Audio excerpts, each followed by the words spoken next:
See, when you become an entrepreneur and then you're managing yourself, right? You're self-employed, you're managing you. And then you start building a business. I don't care what it is. It could be in pest control. It could be, you created the next greatest, whatever it is. Doesn't matter. You now have to have staff and you've never hired staff. So it's really important to understand W-2, 1099. Okay, so when people go like, well, I'm just gonna pay them as 1099. If you control their movements and they're an employee, and you should do that the right way. How do you do that? You need to have a good attorney. We talked about that before. You need a good accountant. Somebody that handles your payroll. Somebody that makes sure you do everything exactly the right way. Don't ever mess with the US government. They won 2 world wars and they print their own money. Be smart. Hiring and firing, right? First of all, hiring, you need to figure out for you what makes sense. Like, so for me, one of the things I say is, I don't like drama. Like people being negative all day long at work. So I'll ask people like, on a scale of 1 to 10, do you 10? I'm being serious. I'm trying to figure out, I don't work well in that. So you have to decide, what don't you work well in, right? Where are you? And if you're an entrepreneur, if you're a successful entrepreneur, you probably have those traits. You probably are very positive. You're probably very solution focused. You want somebody solution focused. If you're solution focused like I am, I say, are you problem focused or solution focused? Now they're gonna say solution focused, that's the right answer. But I go, okay, as we move through this, the first 30 days is really like your working test period.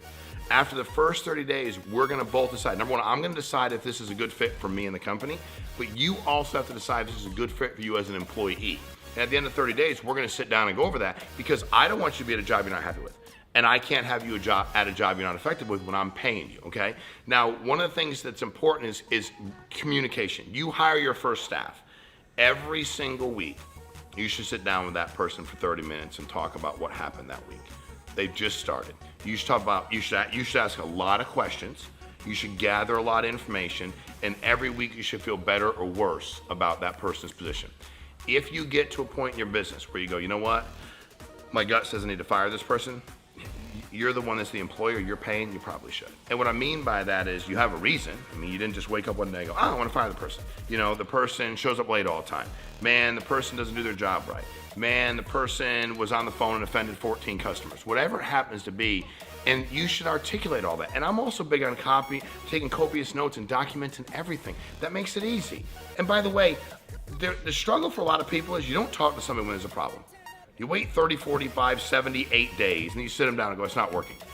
And they are blown away. You wanna know why? They should be blown away, because you didn't communicate with them. Most of us avoid that. I never do. I wake up in the morning, go to work, and I think, okay, this person's been here for a week. Let me sit down with Tom on Friday. Hey, Tom, first of all, Tom, let me ask you, how do you think it's going? Yeah, I think it's going pretty good. Okay, cool. Give me 1 or 2 things that you've gotten better at this week that you're working on. Boom, boom, boom, right? Now let's say you decide to fire Tom. Tom is gonna work on time. Set expectations. Tom, we come to work on time. If you run the company, you don't come to work on time, you can do what you want, but you shouldn't tell them to come to work on time. If you don't come to work, and it's like you and 1 or 2 other people, you don't have a real company yet, like you're just getting this thing started, and you want them there at 8 and you come at 9, you can't do that. I don't have an answer. I mean, you can if you want, but I don't know how to tell you to be there at 8 when I roll in at 9.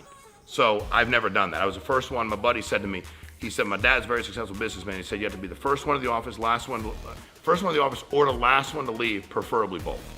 And I think for me, that was important, right? But you sit the person down along the way and talk to them. When I fire somebody, I bring them in, I go, hey, listen, Drew, first of all, I want to ask you, it's not been, obviously things aren't, because you've been talking to them, obviously things aren't going great. Let me ask you, Drew, do you believe you're a good fit for this job? When I do it that way, by the way, I'm probably kind of talking to the fact that you're probably gonna fire yourself, because you already know it's not a good fit. And then I say, Drew, I'll listen to you. Now, if you go, I think I'm the greatest fit in the world. Okay, Drew, but for the last 4 weeks, we talked about this and this week, this and this week, this and this week, and this and this week, and nothing's changed, bud.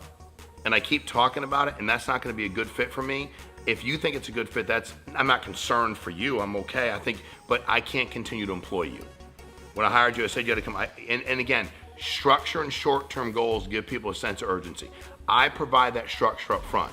Here's how the schedule is, here's what I expect, here's how hard we need to work. So you have to know how to do all of the above. And again, if you avoid the uncomfortable conversation, you're gonna suck at it. And when you're a first-time employer, if you are tell people. I always tell people, like when anything I did, first I went in real estate, I didn't go out and go like, I've been here 30 years. I was like, it's my first deal. If you're my first employee, I'm like, you're my first employee. I'm transparent, I'm open, and by the way, when you don't know, ask your accountant for information. We already talked about having a good attorney. You should have a good attorney.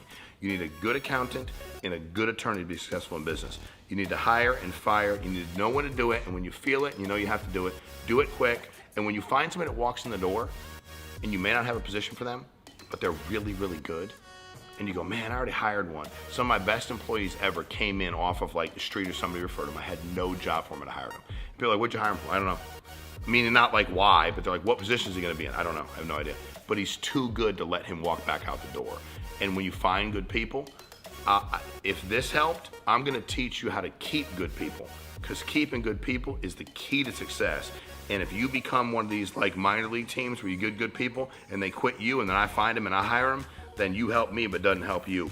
Watch the next video on how to retain good people and subscribe here please so you can keep getting free content.